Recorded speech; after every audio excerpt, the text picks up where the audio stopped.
On the morning of Tuesday, July 27, 1999, Detroit Lions running back Barry Sanders was sitting at 15,269 career rushing yards. That was just 1,457 yards behind the late great Walter Payton on the all-time rushing list. But Payton had played 13 seasons. Barry had only played 10. No running back in the history of the NFL had accumulated more yards in a 10-year span than Barry Sanders. The previous season, Sanders had rushed for 1,491 yards, and he had just turned 31 on July 16th. So by all accounts, Barry still had plenty of life left in his legs. All he needed was one more typical season, and he'd break one of the NFL's greatest records. But that one more typical season never happened, and it's not because Sanders blew out a knee or fractured his hip.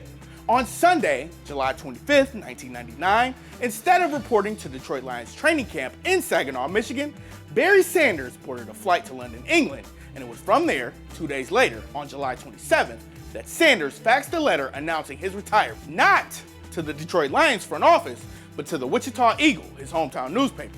Football fans everywhere were absolutely shocked. Barry Sanders' teammates were shocked. One of the greatest NFL players of all time had abruptly hung up his cleats in his prime, and his explanation didn't cut it for a lot of people. Quote, "My desire to exit the game is greater than my desire to remain in it," end quote. Sanders wrote that in that fax to the Wichita Eagle. Quote, "I have searched my heart through and through and feel comfortable with this decision," end quote. After that, after the media firestorm died down, Barry Sanders just faded away. There were no appearances at games or team events.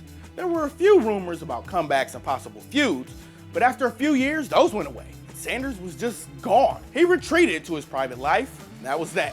So what in the hell really happened? Where did Barry Sanders go, and why did he really retire? Luckily, we've gotten some of the answers to these questions in bits and pieces over the years. Today, we're gonna put them all together to form a clear picture.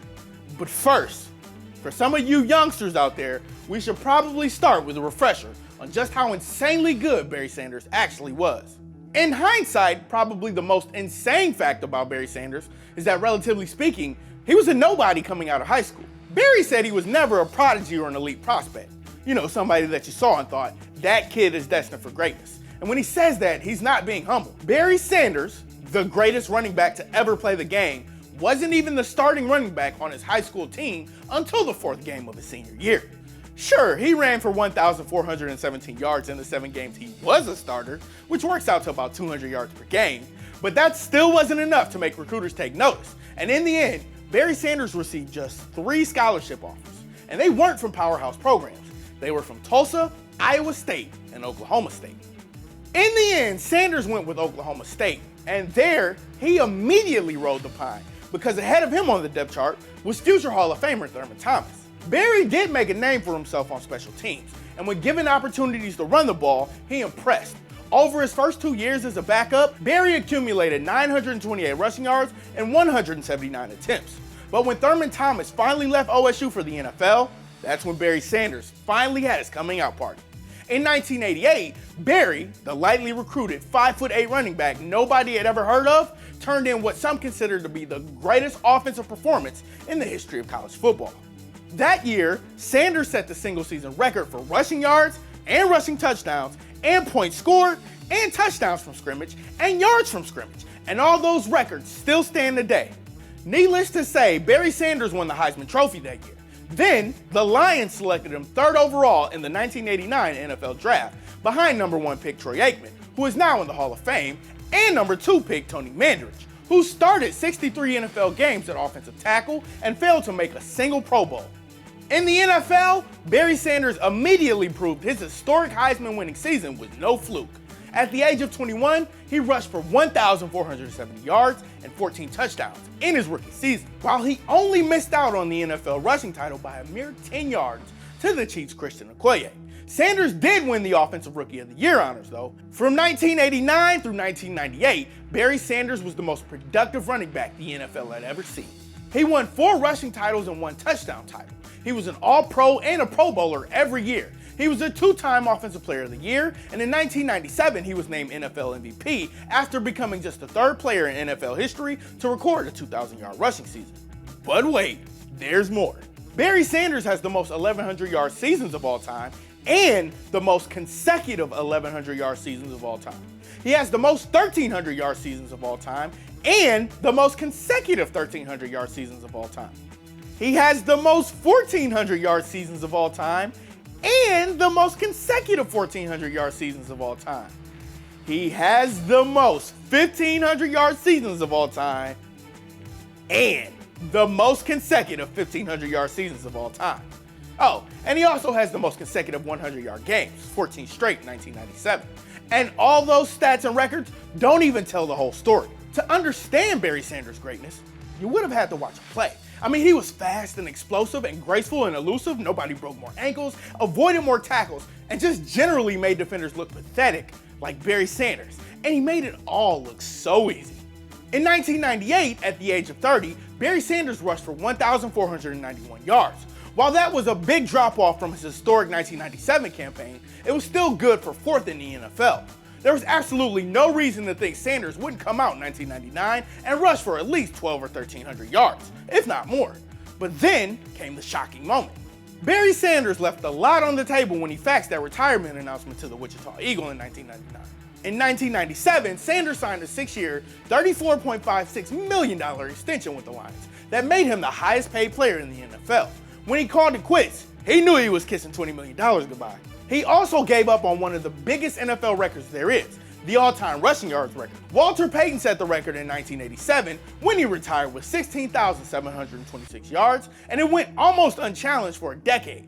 The only people to get within 4,000 yards of Payton were Tony Dorsett and Eric Dickerson, who retired in 1988 and 1993 respectively. But heading into the 1999 season, Barry Sanders had 15,269 yards, and he was just 1,457 yards from cementing his status as the greatest running back of all time. If he stayed healthy and put together 3 more 1,100-yard seasons, Barry Sanders would be the career rushing leader to this day. To this day! But he retired. The Detroit Lions front office was blindsided. Sanders' teammates were dejected. Lions fans were depressed as hell. How could Barry do this to us? That's really what I think 13-year-old me said. So why the hell did Barry Sanders do it? Why did he just walk away in his prime so close to so many milestones? Now, the one thing that you really have to understand is Barry Sanders wasn't like other pro athletes. He wasn't greedy, he didn't have an ego, he didn't care about records or fame or legacy. He played football first and foremost because he loved it. You want some anecdotes? We've got some anecdotes for you.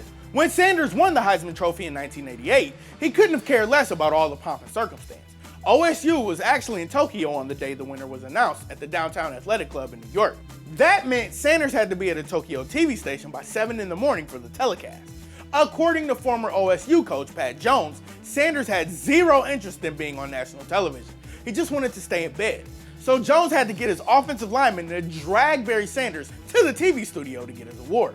Here's another anecdote about Barry Sanders' humility. Now remember how I said he missed the NFL rushing title by just 10 yards his rookie year? Well, that was basically by choice. In the final game of the season, Sanders had an outstanding day. He rushed for 158 yards and 3 touchdowns. And as the game wound down, everybody knew Barry was 10 yards behind Christian Okoye. So when the Lions got the ball back late, head coach Wayne Fontes asked Sanders if he wanted to go back in the game to get the 11 yards he needed to win the title. Sanders' response? Nah, I'm good. You can let the other guy go ahead and play. But Sanders comes up short as Christian Okoye wins the NFL rushing title for 1989. He didn't care about the rushing title. He'd had a good day and his team was winning. That's all that mattered to him. How about another one?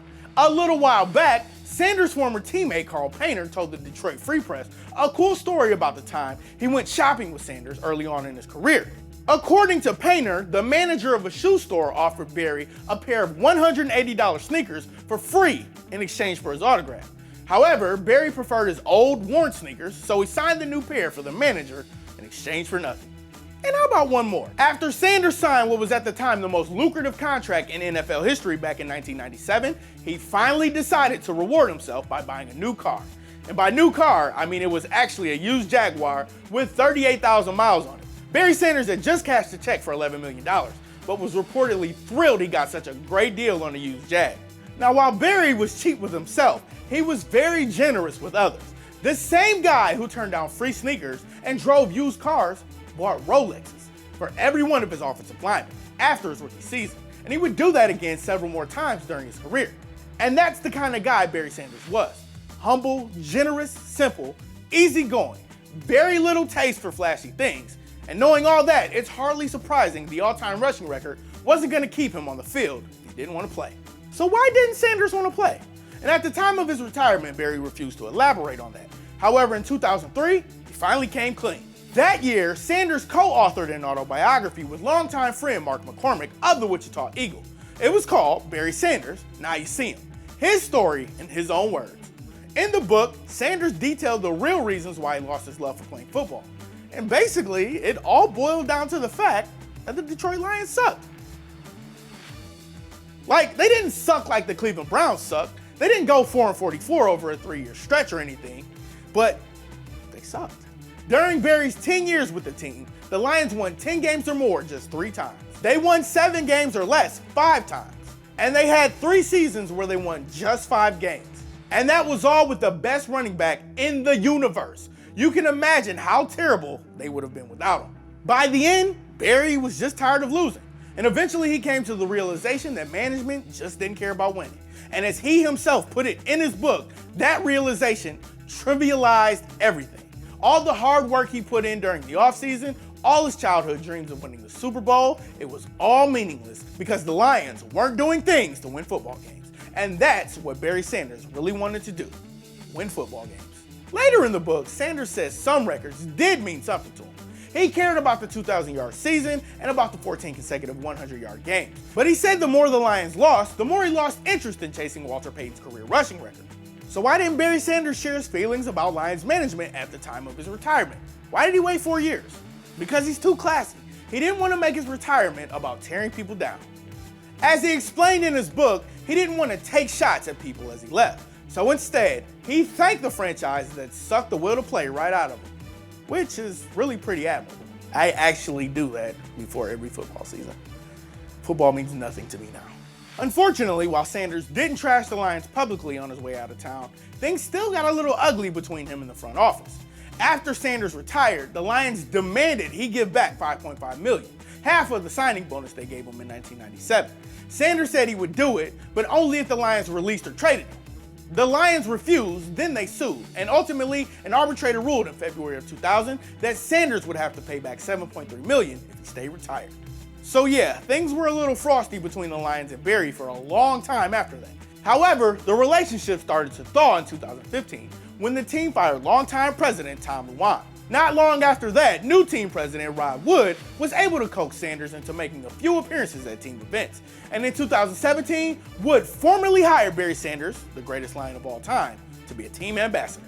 Now, finally, after years of silence, Barry Sanders is around the team, he interacts with fans, he attends games. It's all exactly as it should be. The only thing missing is a Barry Sanders statue outside of Ford Field. But you have to think, it's just a matter of time.